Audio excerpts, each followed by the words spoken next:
Assalamualaikum warahmatullahi wabarakatuh. Bertemu lagi dengan saya Hairunisa di mata kuliah ET 3102, saluran transmisi dan antena.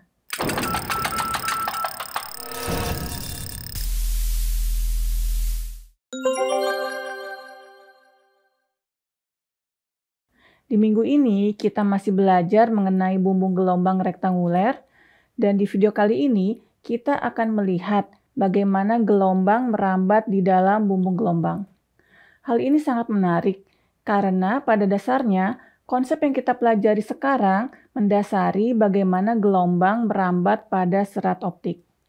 Kalau begitu, sekarang saya minta kalian untuk tetap fokus dan konsentrasi, dan silakan saksikan video berikut ini.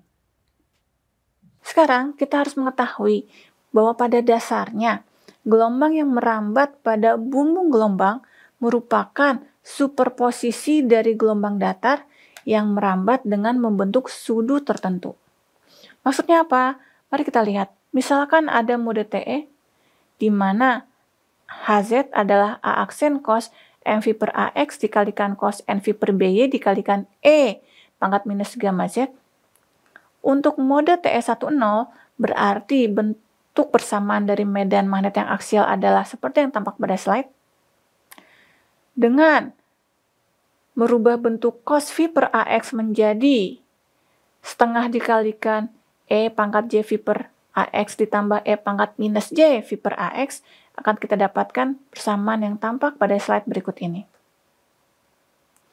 Dengan melakukan distribusi pada persamaan ini, akan kita dapatkan bentuk HZ yang pada dasarnya merupakan gabungan dari dua buah gelombang.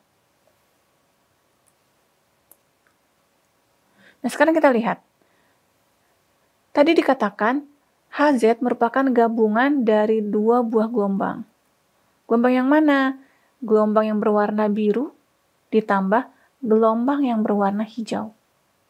Sekarang kita lihat, misalkan ini adalah penampang dari bumbung gelombang dari samping, di mana sumbu Z ini adalah sumbu kabel, dan ini adalah sumbu X.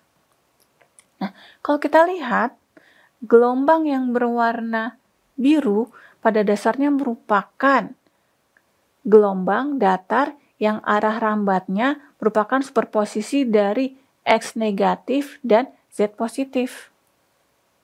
Sehingga gelombang berwarna biru digambarkan seperti yang tampak pada slide. Nah, bagaimana dengan gelombang yang berwarna hijau? Gelombang yang berwarna hijau ini adalah gelombang yang arah rambatnya ke arah X positif dan Z positif, sehingga digambarkan sebagai lintasan yang berwarna hijau ini. Dan pengetahuan ini sebenarnya telah kita pelajari pada saat kita belajar mengenai gelombang datar yang merambat ke arah sembarang, di mana persamaan umumnya dapat kita lihat seperti yang tampak pada slide. Dengan melakukan substitusi vektor beta di dot produkan dengan vektor R, akan kita dapatkan bahwa persamaan gelombang datar medan magnet yang merambat ke arah sembarang, persamaannya dapat kita lihat seperti yang tampak pada slide, di mana di sini ada notasi θ X, θ Y, dan θ Z. Θ X adalah sudut yang dibentuk oleh arah rambat gelombang terhadap sumbu X. θ Y adalah sudut yang dibentuk oleh arah rambat gelombang terhadap sumbu Y dan selanjutnya. Dimana kalau kita lihat di gambar, maka untuk gelombang yang berwarna hijau, θ X bisa kita nyatakan dengan sudut ini, karena ini adalah sudut yang dibentuk oleh arah rambat gelombang dengan sumbu X. Ini adalah garis yang paralel dengan sumbu X. Nah, sekarang kalau kita bandingkan persamaan umum untuk medan magnet yang merambat ke arah sembarang dengan gelombang yang berwarna hijau, maka akan kita dapatkan, untuk bagian yang kita lingkari, akan kita dapatkan bahwa beta dikalikan dengan cos θ X dikalikan dengan X pada dasarnya sama dengan V per AX. Mencoret X di sisi kiri kanan, maka akan kita dapatkan bahwa cos θ X sama dengan V dibagi dengan beta kali A. Karena beta adalah 2V per lambda, maka akan kita dapatkan bahwa cos θ X sama dengan lambda per 2A. Selanjutnya, Kita lihat lagi, saya tuliskan lagi di sini. Cos theta X sama dengan lambda per 2A. Karena harga dari kosinus suatu sudut harganya adalah dari min 1 sampai 1, berarti di sini dikatakan supaya gelombang bisa merambat, si lambda besarnya harus kurang dari 2A. Nah, sekarang pertanyaannya, apa yang terjadi jika lambda sama dengan 2A? Jika lambda sama dengan 2A, artinya cos theta X sama dengan 1.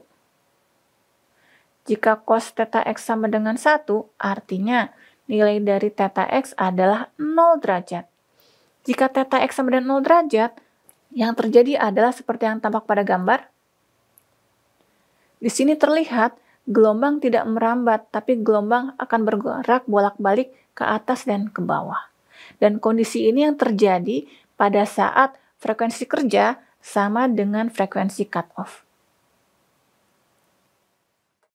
Dari video tadi, kita telah melihat bahwa gelombang yang merambat pada bumbung gelombang merupakan pergerakan gelombang yang saling memantul, dan konsep itu dipakai pada saat kita belajar serat optik di semester berikutnya. Nah, di video selanjutnya, kita akan melihat bagaimana konfigurasi medan listrik dan medan magnet pada bumbung gelombang. Oke, untuk itu, sekian dulu ya, dan terima kasih atas perhatiannya. Jangan lupa untuk like and subscribe. Assalamualaikum warahmatullahi wabarakatuh.